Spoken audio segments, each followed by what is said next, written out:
नमस्कार. Ranade real presents inspiring stories by सकाळमध्ये मी निलेश नातू तुम्हा सर्वांचं पुन्हा एकदा स्वागत करतो.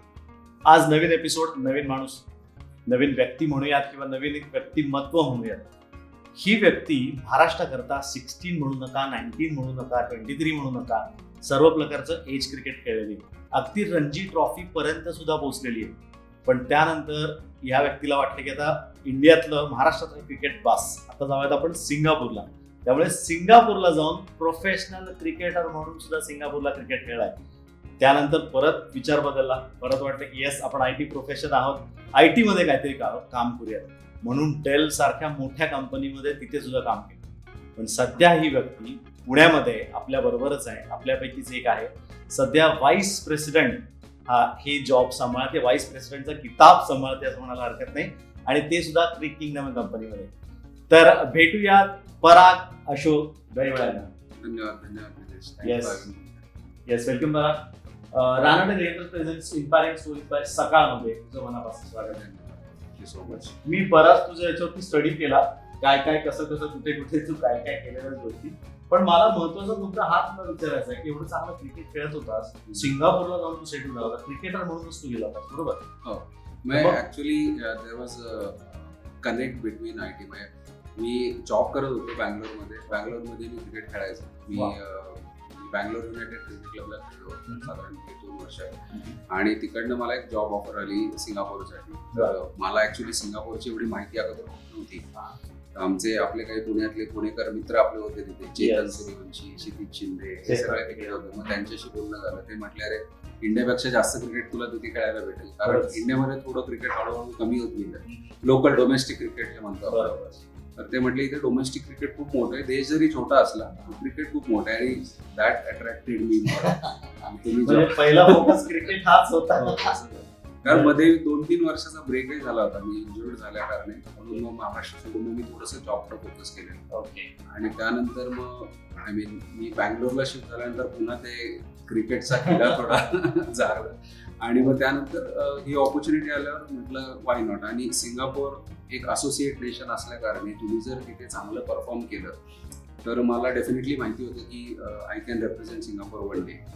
सो तिथे ते एक बेसिकली आपण जे राहिलेली स्वप्न आहेत आपली पूर्ण करण्यासाठी तिकडे पूर्ण करू. पण खरंच चांगली तुझी स्वप्न तिथे पूर्ण झालेली आहेत, मला नक्कीच माहिती आहे. सिंगापूरसाठी किती वर्ष खेळलास? सिंगापूरसाठी मी ICC चे इव्हेंट्स 2 खेळलो, वर्ल्ड कप क्वालिफायर्स, आणि बाकी जे फ्रेंडलीज असतात किंवा नॉन ICC इव्हेंट जसे मलेशिया बरोबर सिरीज व्हायच्या, किंवा आम्ही झिम्बाब्वे बरोबर खेळलो, किंवा टुरिंग नेशन्स, कधी नेपाळ यायचं, कधी झिम्बाब्वे, कधी अफगाणिस्तान यायचं, त्यांच्यावर national team proper national team त्यांच्यावर खेळलो. ICC चे 2 इव्हेंट. सिटिझनशिप वगैरे असं काही घ्यायला नाही, गरज नसते.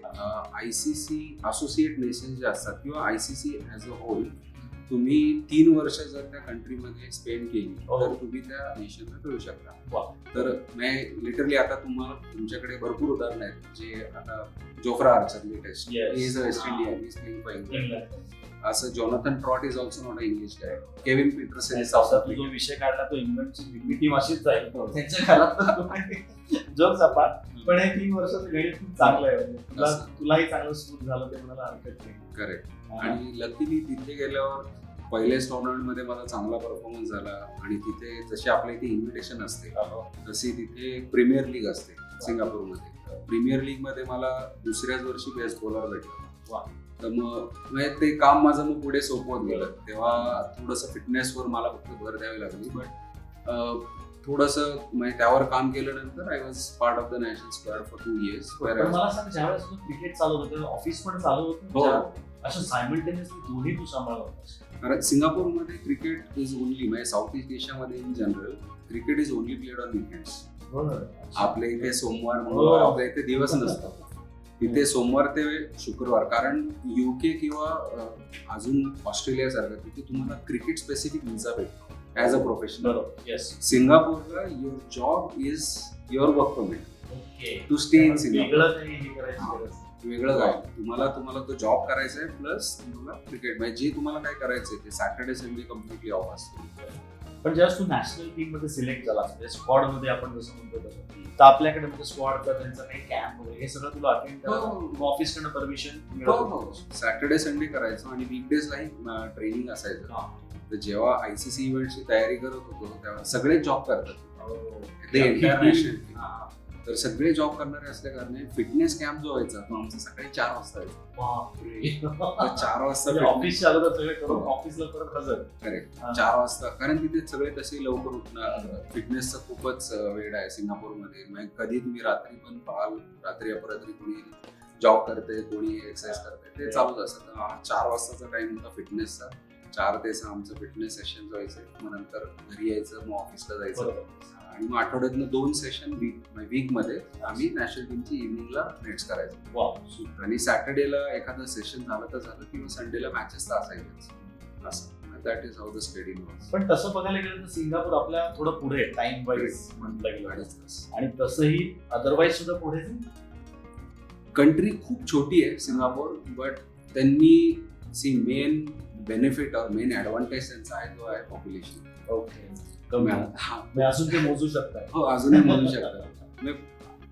फार तर अशी बोटावर मोजणे इतकी कम्पॅरिझन केलं जर इंडियाने तर बोटावर मोजण्यासारखीच लोक आहेत. तर बेसिकली त्यामुळे आणि लोक शिस्त पाळतात, कारण गव्हर्नमेंट जे रूल्स तुम्हाला इम्प्लिमेंट करतं म्हणजे लोकांना विश्वास आहे की ते आमच्यासाठीच आहे. आमच्या भल्यासाठीच असा विचार करून लोक फॉलो करतात. आपल्या इथे थोडंफार तसं होत नाही. म्हणजे एखादा नियम काढला तर 10 पैकी 5 जण त्याला अग्री होतात. Helmet for example, it is for people safety. त्यात पण मग लॉबिंग, अरे यांचं असायचं, ते तसे प्रकार होतात. मग तसं असल्या कारणे सिंगापूरमध्ये रूल्स छान फॉलो होतात आणि छोटी कंट्री असल्यामुळे तिथे सगळे प्रोटोकॉल्स फॉलो होतात बेसिकली.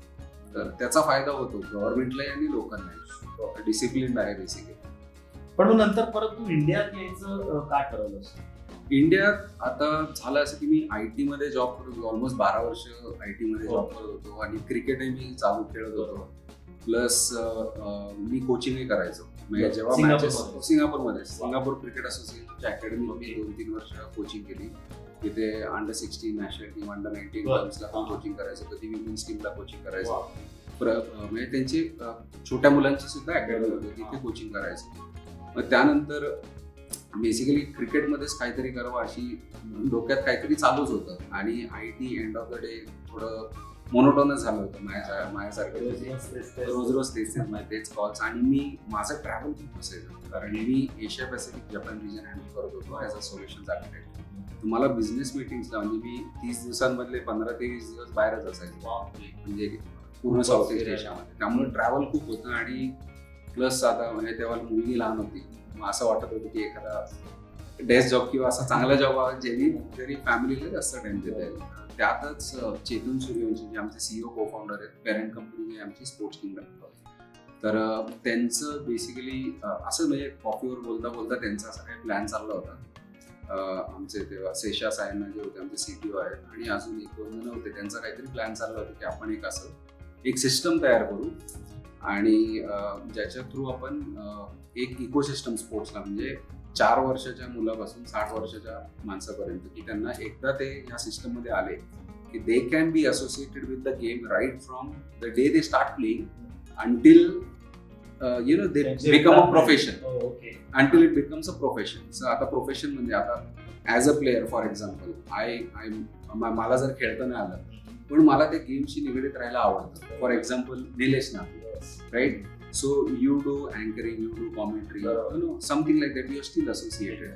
सो तसा हा पूर्ण एक इकोसिस्टम होता की पूर्ण आता जसं आम्ही अंपायरिंग क्लासेस घेतो, कोचेस ट्रेनिंग घेतो, कॉमेंट्री आहे, अशी भरपूर, म्हणजे जेणेकरून तुम्ही पूर्णपणे त्या स्पोर्ट्सशी असोसिएट राहू शकता आणि you can still flourish in the same. कारण इंडियात अजून सुद्धा स्पोर्ट्स ॲज अ करिअर फार कमी बघितला जातो, फार कमी पाहायला जातो. आणि तुम्ही पाहताय वर्ल्ड सोडा, आपण राज्यात आता पुणे प्रीमियर लीग झाली मागे, मग कोल्हापूर लीग होते, मग मराठा लीग होते, मग कर्नाटक लीग होते, महाराष्ट्र प्रीमियर. पण त्या लीग्स थ्रू इतक्या जॉब ऑपॉर्च्युनिटीज येतात. आता playing is not the only solution.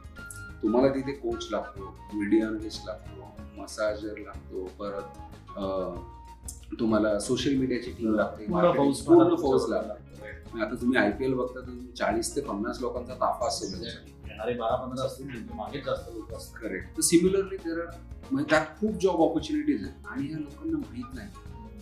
आणि तिथे लिटरली तुम्हाला विश्वास नाही बसणार, काही फ्रीलान्सर लोक जे आहेत जे मोठ्या लीगला काम करतात ते जगभर फिरून तेच काम करतात. कारण there is nobody to replace them. Replacement सोडून द्या, पण नोबडी टू असिस्ट देम. ते स्वतः असे बोगडाऊन झाले की किती करणार असं झालं. मग we are trying to create that platform through which. Yes, मला त्याच प्लॅटफॉर्मवरती यायचंय तुझ्याकडे. बेसिकली आपण आता चर्चा करतो लोकांसाठी म्हणून तुम्ही सांगतो की क्रिक किंगडम म्हणून सध्या जिथे हा व्हाईस प्रेसिडेंट म्हणून काम करतोय त्या क्रिक किंगडम विषयी आपण बोलतोय. तर थोडं क्रिक किंगडम आणि स्पोर्ट्स किंगडम हे थोडंसं उलगडून सांग. चालेल. स्पोर्ट्स किंगडम जी आहे ती पेरेंट कंपनी आहे आणि क्रिक किंगडम ज्याच्यासाठी ऍक्च्युली मी इंडियामध्ये आलो, कारण आम्ही क्रिक किंगडम चालू करायच्या अगोदर ऑलमोस्ट 1.5-2 वर्ष सिंगापूरमध्ये थोडासा सर्वे केला होता. बेसिकली आमचा कोचिंग एक्सपिरियन्स होताच, बरोबर, प्लस आमचा प्लेइंग एक्सपिरियन्स होता. आणि बिकॉज आम्ही दुसऱ्या कंट्रीजमध्ये ट्रॅव्हल करायचो खेळायला, कोचिंग करायला, तर आम्ही before we started Cric Kingdom आम्ही सर्वे केला की काय काय प्रॉब्लेम्स असतात अकॅडमी चालवण्यामध्ये. म्हणजे नॉट जस्ट फ्रॉम अकॅडमी चालवणारे त्याच्या पर्स्पेक्टिव्हनी, पण पालकांसाठी काय प्रॉब्लेम्स असतात, मुलांसाठी काय असतात, कोचेससाठी काय असतात. तर त्यावर सर्वे केला आणि 50 ते 60 असे कॉमन प्रॉब्लेम्स आम्हाला समोर आले. ओके. आता मेन कसं आहे की कमर्शियली एक्सप्लॉयटेड आहे क्रिकेट ॲज अ स्पोर्ट. काही अकॅडमीज म्हणजे यू वोंट बिलीव्ह, आम्ही जेव्हा क्रिकेट अकॅडमीचं फी स्ट्रक्चर फाइंड आउट करायला गुगल केलं तेव्हा हार्डली 1 or 2 अकॅडमीज ग्लोबली ज्यांचा फी स्ट्रक्चर दिसत होतं. बाकी कोणाचंच नाही. Even till today it's the same thing. You can go ahead and Google it, no problem. Even today it's the same. So commercially खूप एक्सप्लॉयटेड आहे, विजिबिलिटी नाहीये, transparency नाहीये. लोक कसं तुमचं आता फॉर एक्झाम्पल तुम्ही तुमच्या पाल्याला अकॅडमीमध्ये सोडलं तर यू डोंट नो काय चाललंय आतमध्ये किंवा काय होतं, त्याचं ग्रोथ काय. तर there were certain problems administrator किंवा बिझनेस ओनरच्या हिशोबाने की माझा रेव्हेन्यू किती होतं, पैसा म्हणजे are we making profit out of it, loss मध्ये आहे, ती विजिबिलिटी नव्हती. तो सिस्टम नव्हती. आणि कोचेस पण क्रिकेट खेळणं आणि क्रिकेट शिकवणं या 2 वेगळ्या गोष्टी आहेत. Right. You may be a good coach, you may not be a good player and vice versa. तर why not train the coaches before you start any academy of patience. So these were like 4 or 5 की pointers ज्याच्या through आपण हा platform एक चांगला established मेथडॉलॉजीमध्ये करू शकतो. आणि दुसरी गोष्ट की तुम्ही शाळेत जर जाता तर शाळेत तुम्हाला पहिला धडा, दुसरा धडा, तिसरा धडा असा शिकवला जातो. स्टेप बाय स्टेप गोष्टी असतात. असं नाही की तुम्ही ए नंतर डायरेक्ट जी वर जाता की झेड वर जाता, असं नाही. पहिली नंतर दुसरी, तिसरी, मग हो डायरेक्ट नाही. एक्झॅक्टली. मग आपण एक करिक्युलम केला आणि करिक्युलम मध्ये पूर्ण आपण त्या गोष्टी मेन्शन केल्या. तो थ्रू आउट सगळ्या क्रिकेटच्या याच्यामध्ये सेम फॉलो केला जातो ग्लोबल अकॅडमीजला. तो फक्त आम्ही geography wise find out. Exact कुठे होतंय त्याप्रमाणे, कारण सीझन वेगळे असतील, टायमिंग वेगळे असतील. करेक्ट. सीझनही वेगळे असतात. आणि इंडियामध्ये नॉट मच ऑफ डिफरन्स. काही ठिकाणी पाऊस उशिरा येतो साऊथला, दिल्ली नॉर्थ साईडला कधी कधी पाऊस फार कमी असतो. तर मग आपण पूर्ण 12 महिन्याचं करिक्युलम केलेलं आहे. आणि प्लस आता जो करिक्युलम आम्ही इंडियात फॉलो करतोय, कारण इंडियामध्ये क्रिकेट म्हणजे आपण लहान असताना आपण पहिलं दुसरं गिफ्ट जे आपल्याला भेटतं ती प्लॅस्टिकची बॅट भेटते. अगदी. आता तू हे बोललास म्हणून तुला सांगतो, मागच्या एपिसोड मध्ये पण विषय झाला की आजकाल इंडियामध्ये मुलाची ऍडमिशन शाळेत आणि मुलाची ऍडमिशन क्रिकेटच्या मैदानात दोन्ही एकत्रच घेतलं. तसंच आहे. तर मग त्या कारणे काय होतं की मुलांमध्ये क्रिकेट बद्दल खेळण्याचं ऍटलीस्ट बेसिक नॉलेज की बाबा बॅट पकडून फटका मारायचा तेवढं तरी कळतं. पण बाहेरच्या देशांमध्ये ही स्थिती नाही. तर तो तिथे फरक पडतो. पण अशा कोणत्या देशात क्रिकेट माहिती जिथे तू हा म्हणतोस असा प्रॉब्लेम आहे? जर्मनीमध्ये झाला. जर्मनीमध्ये क्रिकेट? हो, जर्मनीमध्ये क्रिकेट आहे. अजून आपलं आता कतारमध्ये चालू होत आहे. कतार तरी आपण म्हणूयात बऱ्यापैकी आहे. हो. जपानमध्ये पण, जपानमध्ये आता जुलैमध्ये आपली अकॅडमी चालू होती. तिथे तर क्रिकेटचा काहीच संबंध नाही. बट सरप्राइझिंगली ते अंडर 19 वर्ल्ड कपला होते. ते क्वालिफाईड. म्हणजे तिथे पिकअप होत आहे. तिथे ऍडव्हान्टेज काय, तिथं बेसबॉल खूप खेळला जातो. त्याला ते ग्रिप माहिती त्यामुळे म्हणजे तिथल्या बॅट मुलांना बॉलचं रिलेशन बॅट बॉलचं रिलेशन माहिती, बॉल फेकला की ती टोरवलं, त्यामुळे ऍटलीस्ट बॅट्समन साईड पण ते डायनामिक्स अजून ते डेव्हलप नाही. There is not a single academy in Japan. Even though एकही अकॅडमी नाही, जपान असोसिएशन फक्त कॅम्प्स करते त्यांचे. असे भरपूरसे देश आहेत. I mean there are 108 cricket playing nations. आणि ग्रीक किंगडम त्याच्यापैकी किती देश आहेत? आता as of now we are in 11 countries. 11 countries. आपण आपले ऑफिसेस आता सिंगापूरमध्ये आहे. We have an office in Japan, Indonesia, India आणि युरोपमध्ये नेदरलँड्समध्ये जस्ट ऑफिस ओपन केले. आणि next we are opening offices we are opening in UK and US. आणि बाकी अकॅडमीज तर आपल्या ऑलमोस्ट म्हणजे जर्मनी सुटल्यावर आता म्युनिक मध्ये करतोय.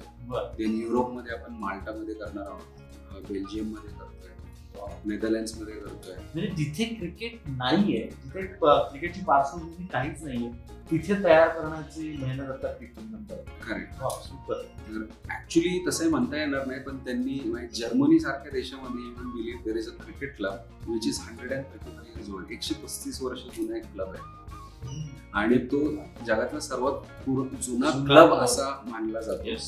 त्याच्या व्यतिरिक्त ब्लुमेंटाल म्हणून ॲम्स्टरडॅम मध्ये जिथे आम्ही आता बोलतोय, जिथे आमच्या आता अकॅडमी चालू करतोय, तो क्लब 108 वर्ष पूर्वीचा आहे. देर इज हेरिटेज, बट तिथे नंतर फुटबॉल अडॅप्ट झाला किंवा फुटबॉल एक रेस, कारण सीझन कमी कॅरी ओव्हर नाही केलं, सीझन कमी असल्या कारणे. आणि मग आता असोसिएट नेशन्सला काय होतं, आता टेस्ट प्लेइंग नेशन्स 12च आहेत, आता 14 झाले.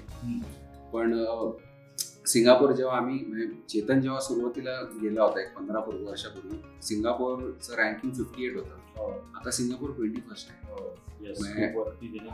मेहनतीने वर आले. तसे असे भरपूर असोसिएट नेशन्स आहेत ज्यांना ICCचं चांगलं फंडिंग असतं, but they don't have a road map. म्हणजे त्यांना कसं ते ग्रासरूट पासून डेव्हलप करावं क्रिकेट हे माहित नाही. मगाशी तू दोन गोष्टी ह्याबद्दल चांगल्या बोललास. एक तर तू बोललास की सिस्टीम लावली. करेक्ट. सिस्टीम म्हणजे इतर ठिकाणी प्रोडक्शन होते, पण you don't believe that production thing, what you say system. Correct. कारण सगळीकडे म्हणजे जसं आहे ISO सॉर्ट ऑफ की आज A नाहीये तर B आला तरी पण ती गोष्ट त्या पद्धतीने होणार. ते एक महत्वाचं आहे. दुसरं म्हणजे असोसिएट कंट्रीज मध्ये तू म्हणतोय जिथे ते स्ट्रक्चर नव्हतं, त्यांना हा मदत करण्याचा ट्रेकिंगचा उपक्रम तो खूपच कौतुक असतो.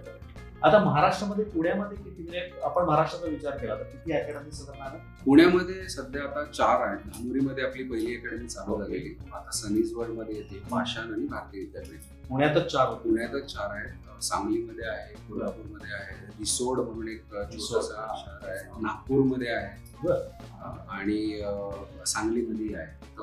आणि महाराष्ट्रातच 10-11 होती. मुंबईमध्ये 2 सेंटर आहेत आपले, पण ते आता कोविडच्या कारणाने ऑपरेशनल आता ऑपरेशनल सेंटर्स आपले 3च आहेत सध्या, पण 11 सेंटर्स आपले already they are ready to go in Maharashtra. 11 centres already आलेले आहेत, म्हणजे तयार आहेत. फक्त आता कोविडमुळे थांबलेलं आहे. तर क्विक घेऊन लवकरात लवकर जॉईन करावं तर नंतर कदाचित ऍडमिशन मिळणार नाही, ही लक्षात ठेवा. तोवर अजून सेंटर्स ते तेवढंच करेल. पण क्रिक किंगडम आणि हिटमॅन हे क्रेडिट कसं जुळलं, हे कसं जमून आलं? तर रोहित शर्मा कसा आहे? करेक्ट. तर आम्ही जो सिस्टम तयार केला होता, आणि एक महत्वाचं सांगायचं राहिलं की जो करिक्युलम आहे त्याला कॉम्प्लिमेंट करायला आपल्याकडे शाळेचा प्रोग्रेस रिपोर्ट आहे. हो, अच्छा, इथे सर्टिफिकेट मिळणार. प्रोग्रेस रिपोर्ट सुद्धा आहे. आणि as a parent sitting at home तुम्ही तुमच्या मुलाचा प्रोग्रेस आमच्या मोबाईल ही गोष्ट त्या मुलांना माहिती, खेळायला मुलांना बरोबर रिझल्ट पोटात दुखतंय, आज मी जात नाही, रिझल्ट तुम्ही डे इन डे आउट म्हणजे डेली त्यांचा monthly once coach will progress report on the mobile app, आणि तो तुम्ही as a parent regular software तयार केलेलं आहे. हो, आमची इन हाऊस टीम आहे जे we have developed the mobile app, and that was the main you can say the focus point of USP मध्ये वाटत नाही. आणि त्याच्या थ्रू एक आपण मुलांना सुद्धा एक प्रोग्रेस रिपोर्ट घेतो, ज्यांच्यात आपण मुलांकडनं त्यांचे गोल्स काय ते त्यांच्याकडनं जाणून घेतो. म्हणजे बेसिकली काय होतं, आणि मग you try to achieve that goal. एखादा म्हणतो मला पेस बॉलर व्हायचंय, तर थोडंसं त्या पद्धतीने हे आमच्याच पाया होतं मी होतो कोचिंगला. हाच एक्सपिरियन्स आम्ही या सिस्टम मध्ये सगळा टाकलाय. कारण अगोदर आपल्या वेळेस कोचेस म्हणजे इट वॉज मोर डिसिप्लिन. तुम्ही ऍक्च्युली पाहाल जुनी कोच स्किपिंग करता पण लाईनीत करा, पळता पण लाईनीत पळा. जुनी जी कोचिंग स्टाईल होती दॅट वॉज मोर मिलिटरी. हो, आता गेम चेंज नाही झालाय पण गेम इव्हॉल्व्ह झालाय आणि तसं ते टेक्निक इव्हॉल्व्ह झालंय. That is why the coaching. Cricket जसा खेळला जातो तसाच आहे, पण अगोदर आपण 3 दिवसाचे खेळायचो, मग 2 दिवस झाले, मग 50 ओव्हर, मग 20, आता 10. मग हा असा सगळा खेळ झालाय. म्हणून त्यामुळे ते डायनामिक चेंज झाले, फास्ट पेस क्रिकेट झालंय आणि दॅट इज वाय ऑल दिस तुम्ही हे सगळं जो बघताय. आपण ह्याचं बोलत होतो पण रोहित करेक्ट. तर आम्ही जे सिस्टम डिझाईन केलं त्यानंतर प्रशांत नाईक जे आमचे चीफ स्ट्रॅटेजी ऑफिसर आहेत, ते आमचे पुण्यातच होते अगोदर राहायला, ते नंतर मुंबईला शिफ्ट झाले. मुंबईला शिफ्ट झाल्यानंतर मुंबईकडनं रणजी ट्रॉफी खेळले आणि जेव्हा ते मुंबईला शिफ्ट झाले तर रोहित आणि तो क्लासमेट होता. अच्छा, ते फ्रेंड्स. हा, ते वर फ्रेंड्स. आणि Prashant used to visit us, म्हणजे even though he left Pune आणि आमचा डिस्कनेक्ट तेव्हा झालेला 12-13 वर्षाचा असताना, पण आम्ही सतत कनेक्ट मध्ये होतो. त्यांना माहिती होतं काही चांगलं घडणार आहे. हो. आणि मग आम्ही हा प्लॅटफॉर्म तयार केल्यानंतर आम्ही 1.5 वर्ष अगोदर क्रिकेट किंगडम जेव्हा चालू केलं, बिफोर वी अप्रोच रोहित, आम्ही MS धोनी अकॅडमी चालवली सिंगापूरमध्ये 2. हो. आणि त्यानंतर वी थॉट ऑफ एक्सपॅन्डिंग, आणि एक्सपॅन्शनसाठी we were thinking of expansion in south east Asia. But later आम्ही फक्त ऑपरेटिंग पार्टनर असल्या कारणे आमचा तेवढा त्याच्यावर होल्ड नव्हता. We didn't have that ownership. So we approach Rohit, आणि रोहितला जेव्हा आम्ही हा प्लॅटफॉर्म समजवला, you wouldn't believe it was 1 day before the IPL in Mumbai. आणि तेव्हा प्रशांतनी ती मीटिंग अरेंज केली. मी आणि चेतन, म्हणजे सकाळी आम्ही फ्लाईट बुक केलं, रात्री आम्ही मुंबईत आलो. तुम्ही दोघे त्या सिंगापूरला? हो, सिंगापूरलाच होतो. तर आम्ही फक्त रोहितला भेटायसाठी मुंबईला आलो. म्हणजे रात्री मुंबईला आलो. 1 एप्रिल वगैरे त्याची तारीख होती, 1 का 2 एप्रिल. तर रात्री त्याला भेटलो आणि सकाळी मी परत निघून गेलो. तेव्हा त्याला प्लॅटफॉर्म त्यांनी अगोदर 1 तास बोलला होता की 1 तास आपण बोलूया. पण हे डिस्कशन करता करता जो प्लॅन आम्ही दिला, ते डिस्कशन रात्री जे 11-11:30 चालू झालं, ते पहाटे 4 वाजेपर्यंत चालू. रात्रभर आम्ही एवढं त्याला आवडली होती कन्सेप्ट, आवडली, टीम आवडली, लोक तर आम्ही अगोदर माहिती होतोच. मी थॉट ऑफ गोईंग अहेड. मग रोहित बरोबर आमचा एक MOU साईन झाला आणि दुबईला जेव्हा एशिया कप झाला, जे एशिया कप जिंकले इंडिया, रोहित कॅप्टन होता. तर दुबईवरनं डायरेक्ट रोहित सिंगापूरला आला and that is where he launch his association. तर एक आपण हिटमॅन शोही केलेला युट्यूबवर, त्याचे व्हिडिओज आहेत. तर that is how Rohit got associated and he is pretty happy with the progress. जसं आपण चाललोय आता ज्या डिरेक्शनमध्ये, कारण पैसे कमवणे हा कधीच हेतू नव्हता क्रिकेटसाठी. We wanted to teach cricket in a methodological way. Grassroots मध्ये जायचं होतं. दॅट्स वाय आम्ही फक्त Tier 1 सिटीजवर फोकस नाही करत, Tier 2, Tier 3 cities, Tier 4 cities. आणि त्याचंच कारण आहे की आम्ही आता कंट्रीजवर पण, Tier 4 कंट्रीजवर पण फोकस करतोय. लाईक कंबोडियामध्ये पण आपली अकॅडमी होती. कंबोडियामध्ये पण academy? Yes. Cambodia cricket association बरोबर आपण ग्रासरूट डेव्हलपमेंट प्रोग्राम करतोय आणि तिथली आपली अकॅडमी पण असेल. आपण बर्मुडा क्रिकेट असोसिएशन बरोबर बोलतोय. आपण नॉर्वे, स्कॅन्डिनेव्हियातल्या लोकांशी बोलतोय. आपण छोटे छोटे जे आफ्रिकन कंट्रीज आहेत, बोत्सवाना झालं, मालावी झालं, अशा कंट्रीज बरोबर बोलतोय सध्या. सर सो दॅट जोरदार बेसबॉलच बघायला मिळणार. हो, तसं चालू आहे. Basically we want to promote cricket till grassroot level. And त्याच कारणास्तव रोहित जॉईन झाला, कारण ही गॉट टू नो आमचं, आणि त्यासाठी आमचे कमर्शियल फी स्ट्रक्चर ऑनलाईनच अवेलेबल आहे. यू कॅन सी कोणी गेलं तरी पण पुणे क्रिकेट किंगडमच्या वेबसाईटवर. आणि सगळीकडे सेम आहे? सेम नाही, सिटी वाईज आहे. पुण्यात जो आहे तो मुंबईत नसेल, कारण पेईंग कॅपॅसिटी आणि कोचेसचा पगार आणि ग्राउंडचे कमर्शियल्स ते वेरी होतात. पण जे काय ते transparent, everything is visible online. So that is what our main aim was. की transparency and visibility was the key, and giving exposure to students. आता दुसरा एक बेनिफिट असा भेटतो की तुम्ही फॉर एक्झाम्पल पुण्यातनं तुम्ही सिंगापूरला चालल्या आणि आपली सिंगापूरला अकॅडमी आहे, पुण्यात आहे, बरोबर, पण तुम्ही 2 महिन्यात कारणास्तव तुम्ही फॅमिलीला घेऊन चालला, तर पुण्यातला तुमचा मुलगा सिंगापूरच्या आपल्या अकॅडमीत जाऊनही प्रॅक्टिस करू शकतो. He doesn't have to pay extra. Group sessions he can join. So global access to academies. नुकसानी होणार नाही मुलाचं. एक्झॅक्टली. आणि दुसरं अजून एक चांगलं काय होतं याच्यातून की आपल्याला टूर्स, टुर्नामेंट्स काही इव्हेंट्स कंडक्ट हे करायचे, पण खूप महत्त्वाचं. तर आपल्याला कुठल्या थर्ड पार्टीकडे जायची जायची गरज गरज नाही. नाही. in-houseच गोष्टी आहेत. आणि त्याचा फायदा मुलांना आणि पालकांना होतो, कारण ती गोष्ट कमर्शियली कमी होते ना, Right. तो मार्जिन कमी असल्या कारणाने that help. So that is a whole ecosystem I was talking about. Super. तुम्ही पाहताय Ranade realtor presents inspiring stories by Sakal. आपल्याबरोबर आहेत पराग दहिवड. पराग, बऱ्याच गोष्टी बघितल्या, जसं तू मगाशी म्हटलास की सिस्टीम लावलंय. खूप मी बऱ्याच वेळा तुझ्या बोलण्यात ऐकलं, प्रोडक्शन नाही करता तुम्ही सिस्टीम लावताय, मुलांना खेळाचं महत्व समजून देताय आणि सेम टाइम त्यांना आवड पण निर्माण करताय. ही खूप महत्वाची गोष्ट आहे. त्याचप्रमाणे बऱ्याच वेगळे ऍस्पेक्ट क्रिकेटच्या वेगळ्या ऍस्पेक्ट मध्ये क्रिकेट किंगडम पडलंय, त्याबद्दल थोडं सांग. आपले आता जे ऑनलाईन आपले कोर्सेस, आता बेसिकली कोविडमुळं भरपूरशा गोष्टी आम्ही एक्सप्लोअर केल्या. त्यात कॉमेंट्री वॉज येस, आणि मला तू कॉमेंट्री म्हणतो, मला लोकांना सांगायचं आहे ह्यांचा कॉमेंट्रीचा कोर्स मी स्वतः केलेला आहे, त्यामुळे जरूर करा. खूपच फरक पडतो, माझ्यात पडलाय ऑब्व्हियसली, त्यामुळे नक्कीच मला सांगायला आवडेल. स्पोर्ट्स किंगडमचा कॉमेंट्रीचा कोर्स खूपच उत्तम आहे. तर कॉमेंट्रीमध्ये जसं तुम्हाला माहिती आहे, गॅविन स्कोवेल, गौतम भीमानी, डॅनी मॉरिसन हे दिग्गज आपल्याबरोबर आहेत. प्लस निलेश नातू, दीपेश सुळे आहेत, कल्याण कृष्णा आहेत, जे आता Telugu star Yes. Telugu commentary करतात. अर्जुन मुत्रेजा जे आपले सिंगापूरचे नॅशनल प्लेअर आहेत, ते पण आपले ट्युटर्स पॅनलवर आहेत. तसे आपल्याकडे सिमिलरली आपण अंपायरिंगचा कोर्सही लॉन्च केलाय, ज्याच्यामध्ये इंटरनॅशनल अंपायर्स आहेत. श्रीनिवासन सर, जे ओमान मध्ये स्थित आहेत, 30 वर्ष झाले, आणि ते ACC अंपायरिंग पॅनलवरही होते. Wow. त्यांनी ODIs पण ऑफिशिएट केले. प्लस मार्कस कुतो, जे आपले BCCIचे 40 वर्ष अंपायर होते, मुंबईमध्ये असतात, तेही आहेत.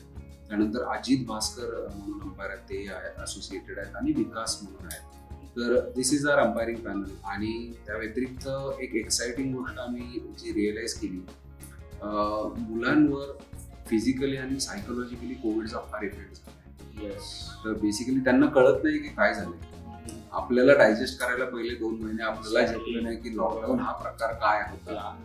लहान मुलांना सायकोलॉजिकली खूप त्रास झाला. मग त्या बेसिसवर आपण मेंटल कंडिशनिंग कन्सल्टंट आपण असोसिएट केले. त्यात सुमिरन टंडन म्हणून आपल्या स्पोर्ट्स सायकोलॉजिस्ट आहेत. मुलांचे खाण्यापिण्याचे डाएट अँड न्यूट्रिशनवर फोकस करण्यासाठी सायली नाईक ह्या आपल्या डायटिशियन आहेत.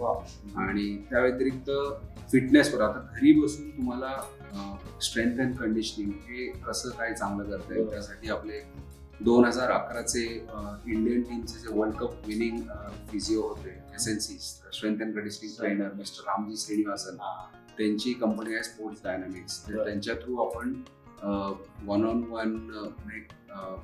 वन ट्रेनिंगही ऑर्गनाईज करतो. प्लस ग्रुप क्लासेसही आहेत आपल्या अकॅडमीच्या मुलांसाठी, बाहेरच्या मुलांसाठी, वेगवेगळ्या स्पोर्ट्ससाठी. प्लस आपण स्ट्रेंथ अँड कंडिशनिंग हा एक सर्टिफिकेशन कोर्स सुद्धा लॉन्च केलाय. आणि त्या व्यतिरिक्त अफिलिएशन्स वगैरे घ्यावं लागतात. अफिलिएशन्स करू शकतात, झाला कोर्स कुठे अप्लाय करू शकतात. कुठेही अप्लाय करू शकतात, कारण क्रेडेन्शियल्स महत्वाचे आहेत, सध्या एक्सपिरियन्स महत्वाचा आहे. आता भरपूरदा काय होतं, मी ॲज अ कोच, माझा जर 10 वर्षाचा एक्सपिरियन्स आहे, कधी कधी फक्त ते एक सर्टिफिकेट हा एक मिसिंग क्रायटेरिया असतो. तर we provide that through our platform. आणि you won't believe, we have trend coaching जर ऍस्पेक्ट पाहिलं, ऑनलाईन आणि ऑफलाईन या दोन्ही कोर्सेस मिळून आपण जवळपास 250 लोकांना ट्रेन केलं आतापर्यंत. आणि एक्सलंट फीडबॅक आहे सगळ्यांचा. आणि you can go and see the testimonials. तू बोललास ते खरं, मी माझं टेस्टिमोनी द्यायला मला इथे हरकत नाही. टेस्टिमोनियल मी असं देईन की मी ज्यावेळेस अगोदर लोकांना म्हणायचं मी कॉमेंट्री करतो, आणि मी नंतर सांगायला लागलो की मी कॉमेंट्री करतो आणि माझं सर्टिफिकेट, तर तो जो फरक आहे त्यांचा ऍप्रिशिएट करण्याचा, तो मला जाणवला. कागद आहे एवढाच, तो A4 साईजचा, पण त्याला महत्व आहे कुठे. क्रेडिबिलिटी राहते शेवटी ना. आणि I mean luckily in 3 years from the time, जेव्हापासून मी चालू केलंय, 3 वर्षामध्ये आपण ऑलमोस्ट आता 11 कंट्रीजमध्ये आहोत. प्लस ग्लोबली आपल्या 29 अकॅडमीज आहेत, इन्क्लुडिंग 21 इन इंडिया. आणि प्लस आमचं मिशन आहे की आम्ही पुढच्या 5 वर्षामध्ये मॅक्सिमम अकॅडमीज टार्गेट करतोय. But quantity is not the only thing that we are targeting. We are looking at quality. Basically there was a interesting thing what Rohit बोलला होता जेव्हा आम्ही त्याला भेटलो होतो. रोहितचा प्रश्न होता की मला जर कोणी आज विचारलं की माझ्या मुलाला कुठल्या अकॅडमीत टाकू, तर माझ्याकडे उत्तर नाहीये. तर ती अकॅडमी क्रिकेटनं व्हावी हा आमचा एम आहे. तो गोल होता, तो गोल ते स्वप्न बघितलं होतं. Super. Yes. So that is how it all started. आणि तिथेच we are trying to go there so that कोणी जर विचारलं की कुठल्या अकॅडमीत जायचं, it has to be cricket. So that is the end goal. जे रोहितचं तुम्ही त्या रात्री 11 ते 4 पासून स्वप्न बघितलं, त्या स्वप्नाच्या किती जवळ गेलात असं तुला वाटतं? आता जस्ट स्टार्ट आहे. म्हणजे आपण फार पुढे गेलो असतो, but Covid was a road block for us, सगळ्यांसाठीच होता.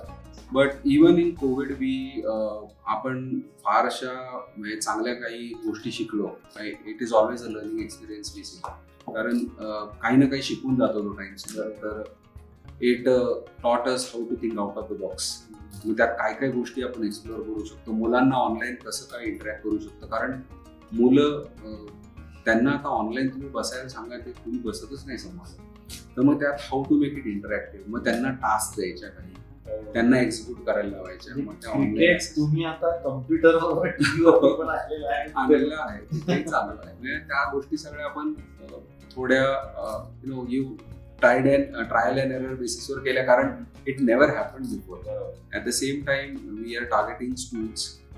तर स्कूल्समध्ये बेसिकली का तर our aim is to not create असं म्हणजे आम्हाला IPL प्लेयर्स किंवा असे महाराष्ट्र खेळतील असे प्लेयर घडवायचे नाहीये. ऑनेस्टली 5 ते 14 या वयोगटातल्या मुलांना आम्हाला बेसिक्स आवड निर्माण करायची. त्यांना लाईफ स्किल्स इन्स्टिल झाल्या पाहिजे. व्हॉट इज डिसिप्लिन, म्हणजे तुम्ही हारलं तरी तुम्ही कसे ग्रेसफुली ऍक्सेप्ट करू शकता. आणि हे फक्त एक खेळच शिकू शकतो ज्याच्या थ्रू ते ऍक्सेप्ट करतात. We want to make them good human beings rather than good cricketers. कारण स्किल्स डेव्हलप होतात ॲज यू ग्रो. काही मुलांना 1 वर्षात क्रिकेट शिकतात फॉर एक्झाम्पल बेसिक, काही मुलांना 5 वर्षही लागतात. पण तुम्ही जर त्यांना लाईफ स्किल्स जर त्यांना दिल्या, चांगलं discipline, commitment, what is respect for elders which is lacking this days sometimes. अगोदर आपल्याला तुम्ही बोललं फटका मारला की गप्प बसायचं. आता मुलांना 4 वेळा सांगावं लागतं, शिवाय टॅबवर असतात. तर त्या सगळ्या गोष्टी आम्ही इन्स्टिल करायचा प्रयत्न करतोय so that they not just become good athletes but also good human beings. He thought process. Just friends, त्यांनी सांगितलेला महत्वाचा मुद्दा होता की हारलं तरी हार कशी पचवायची हे शिकवणारा आहे तो खेळ आहे. आणि तीच भावना इथे डोळ्यासमोर ठेवून जे काय स्पोर्ट्स किंगडम आणि क्रिकेट किंगडम काम करत आहे ते खरंच हॅट्स ऑफ टू यू. फार सुंदर गोष्ट आहे. अजून मला तुम्हाला याच्याच अनुषंगाने विचारायचा प्रश्न असा की एकदा हे सगळं मार्गी लागेल, समजा आपण आता असं म्हणूया की 2-3 महिन्यामध्ये या सगळ्या गोष्टी आता एक सुरू होणार आहेत, त्यानंतर तुझं काय स्वप्न आहे? जो पराग आम्ही बघतोय आता सुद्धा पळतोय, कधी फोन केला तरी अरे मी इकडे, अरे मी तिकडे, नुसते अग्रीमेंट साईन करणं झालंय. तर काय आकडा आहे डोक्यात की 150, 200, 500, 800? तसं नाहीये. बेसिकली आता तसं पाहायला गेलं, पाईपलाईन म्हटली तर माझ्याकडे 2000 कॉन्टॅक्ट आहेत. पण आर इंटेन्शन, आम्ही जगामध्ये 126 शहरं टार्गेट केली आहेत. म्हणजे Tier 1, Tier 2, Tier 3, Tier 4 असे मिळून. आणि त्याच्यामध्ये काही स्पेसिफिक आम्ही आकडे ठेवलेले आहेत. म्हणजे it can be anywhere between 400 to 500 academies globally. आणि त्या व्यतिरिक्त आम्ही स्कूल्समध्ये अप्रोच करतोय सो दॅट आमचं during school programme, after school programme हे 2 युनिक प्रोग्राम्स आहेत जे आम्ही सेल करतो.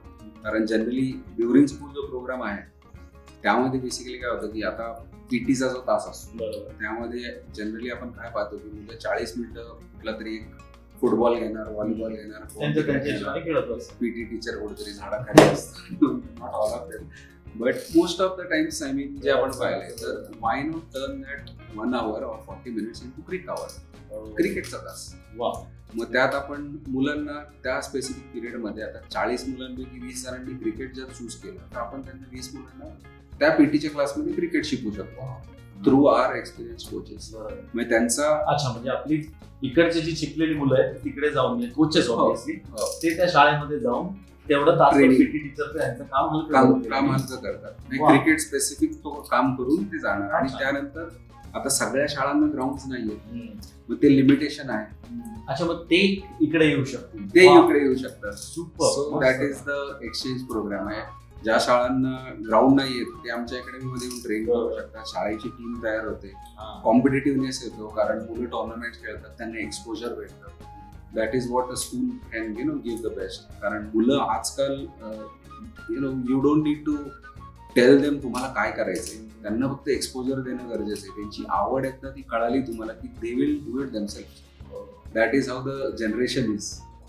तर त्यांना फक्त एक गायडन्स द्यायचं काम, प्लॅटफॉर्म एक्सपोजर देण्याचं काम आपण करायचं. तू मगाशी बोलताना म्हणाला होतास की कोचेस आपण जे आपल्याकडे असतात, तर कोचेसना तुम्ही स्पेशली पहिले कोचिंग देता, भले तो कुठेतरी सर्टिफिकेट असेल, पण तो आल्यानंतर हे क्रिकेटचा पर्सन कोर्स करायला लागतो असं मी ऐकलं. ते कसं करतो, ती प्रोसेस काय?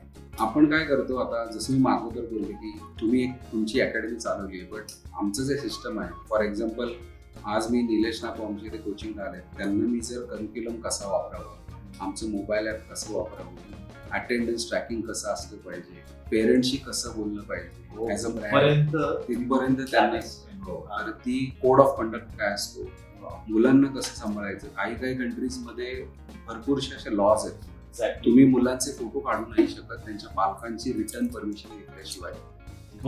खेळत असेल तरी सुद्धा नाही काढू शकत. प्लस तुम्हाला चाइल्ड प्रोटेक्शन काय असतं ती माहिती पाहिजे. बाहेरच्या कंट्रीजमध्ये रिक्वायरमेंट आहे. आता इंडियामध्ये पण काही स्कूल्स ऑलरेडी फॉलो करतायत. तर याचं सगळं एक बेस ट्रेनिंग दिलं जातं. आणि भरपूरशा कंट्रीजमध्ये आता नॉट जस्ट गर्ल्स बट तुम्ही मुलांनाही हात नाही लावू शकता. तर या सगळ्या गोष्टी तुम्हाला ट्रेन करणं बेसिकली आम्ही पॉलिश करतो. कारण तुम्ही जर बघाल आपले जे मराठी किंवा इंडियन कोचेस आहेत, जे काय दिग्गज कोचेस होते सगळे, तर प्रॉब्लेम काय होता, प्रॉब्लेम म्हणण्यापेक्षा एक विकनेस काय होता त्यांचा की देअर आउटलुक और प्रेझेंटेशन वॉज नॉट गुड. त्यांना नॉलेज खूप. कारण बाहेरची लोक म्हणायची गेली, मी घरी लोक म्हणणार होते, पण बाहेरची लोक म्हणायची गेली तर ते येणार आपले मस्त एक हॅट घालून, पोलिसा गॉगल घालून, आयपॅड घेऊन बसणार, प्रेझेंटेशन एक लगेच व्हाईट बोर्डिंग करणार. आपले लोक ये इकडं काठी तोडणार, चल इकडं ग्राउंडवर 10 राऊंड मार, अशा गोष्टी. तो जो प्रकार आहे तो अगोदर ट्रेडिशनल तसा चालला. आता तुम्ही बघताय सगळीकडे प्रत्येक ट्रेनरकडे सुद्धा एक लॅपटॉप टॅब असतो. ते प्रेझेंटेशन स्किल्स डेव्हलप व्हायला पाहिजे. कारण ग्राउंड लेवलला तुम्ही छोट्या ज्या अकॅडमीज बघता तिथे जनरली कोणी असं ते फॉलो करत नाही. तर आपण ते सगळं त्यांना कोचेसला ट्रेन करतो. आणि only after they are train we place them in our academies. आम्ही नवीन कोचला directly, even if is a experience coach, we still train them and then we place. म्हणजे बेसिकली त्यांना सिस्टमचं नॉलेज जे आम्ही क्रिएट केलंय ते त्यांना माहिती झालं पाहिजे. तुझ्या प्रत्येक शब्दातनं प्रत्येकपणे सिस्टीमच समोर दिसते की तुला प्रत्येक अशा सिस्टीम मध्ये गोष्टी, तुझ्या बायकोला खूप त्रास असेल ना, घरात सुद्धा प्रत्येक गोष्ट सिस्टीम वाईज पाहिजे. घरात तिची सिस्टम चालते. सगळ्यांच्या घरात तुझ्याकडे परिस्थिती म्हणाला. पण छान गप्पा चालल्यात. तर आपलं थोडस टाइम बाउंड आहे म्हणून आपलं थांबायला लागणार आहे. जर समज आपण म्हटलं काही स्पेशल जी मुलं आता तयार होतात किंवा नवीन कोचेस तयार होतात, बऱ्याच ठिकाणी आता आपण बघतोय मुलांना असं वाटतं की मी महाराष्ट्रात खेळलोय, मी स्टेटमध्ये खेळलो, की चाल मी कोचिंग करायला मोकळा. तर त्यांना तू काय एक संदेश देऊ शकतो किंवा तू क्रिक किंगडम त्यांना कसं हेल्प करू शकेल एक प्रोफेशनल कोच होण्याकरता? प्रोफेशनल कोचिंगसाठी तर आपले ऑलरेडी कोर्सेस आहेत, जसं मी बोललो. सो आपण crickingdom.com या साईटवरही जाऊ शकता किंवा info@crickingdom.com वर तुम्ही ईमेल करू शकता with your profile and will shortlist. आणि जिथे काही जॉब ऑपॉर्च्युनिटीज असतील किंवा जिथे कुठे आम्ही तुम्हाला ग्रूम करून प्लेस करू शकतो, we can definitely help. Because genuinely we are in need of coaches right now. आम्हाला कारण आम्ही एक्सपॅन्ड होतोय आणि आमचे काही असोसिएट्स आहेत ज्यांना कोचेसची गरज असते. तो कोचेस असतील, ट्रेनर असतील, please send in your resume on info@crickingdom.com. आणि मुलांसाठी जर म्हणायचं राहिलं तर जसं मी तुम्हाला अगोदर सांगत होतो, मी एक IT प्रोफेशनल होतो आणि IT पण मी I went there by accident. म्हणजे माझा इंजुरी झाली होती. इंजुरी नंतर मी जॉईन द कॉल सेंटर झेन्सा इन पुणे. त्यानंतर I was the first person to get selected as in IT from ADS India. आता HPG आहे. हां, तर आय केप्ट ट्राईंग. मी असं नाही की मी कम्प्युटर शिकलेलं नाहीये. I never thought of that. म्हणजे तुम्ही सुरुवातीला जर अपयशाची तुम्ही जर हे केलं तर तुम्हाला अपयशच भेटेल, पण डोंट स्टॉप ट्राईंग. मी प्रयत्न करत गेलो आणि that is how I went. सिंगापूरला म्हणजे माझ्या अंडर 6-7 लोकांची टीम होती. नंतर जेव्हा मी ITचा शेवटचा जॉब सोडला, ITचा जॉब सोडून मी पूर्णपणे क्रिकेटमध्ये पुन्हा आलोय. Nobody will do that. I mean handsome salary होती, but I followed my passion. So if you are passionate, जर if you want to achieve your dreams, don't stop trying. And if you have a foolproof plan, तुम्ही 100% तो achieve करू शकता. But set a goal for yourself. तुम्ही जर गोल ठेवला तर 100% तुम्ही तो अचीव करू शकता. That is what I want to say. Yes मित्रांनो, गोल ठेवा, फुटबॉलचा नाही, स्वप्न ठेवा. तसा गोलच्या बद्दल आपण बोलतोय इथे. तर एक सर्वात महत्वाची गोष्ट परागने सांगितली, प्रयत्न करणं सोडू नका. तुम्हाला जरी फेल्युअर आलं तरी पण त्याने निराश न होता प्रयत्न करत राहा. तुम्हाला यश हे एक दिवशी नक्कीच मिळेल. Yes, thank you very much. Thanks for your time. तू इथे आलास, कोविडमध्ये बऱ्याच गोष्टी आपण तुझ्याशी बोललो. Really appreciate your time. Thank you so much. Pleasure for me. Thank you so much. Yes मित्रांनो, थँक्यू व्हेरी मच. आजचा कार्यक्रम आपण इथेच थांबूया. भेटूयात पुढच्या एपिसोडमध्ये. थँक्यू.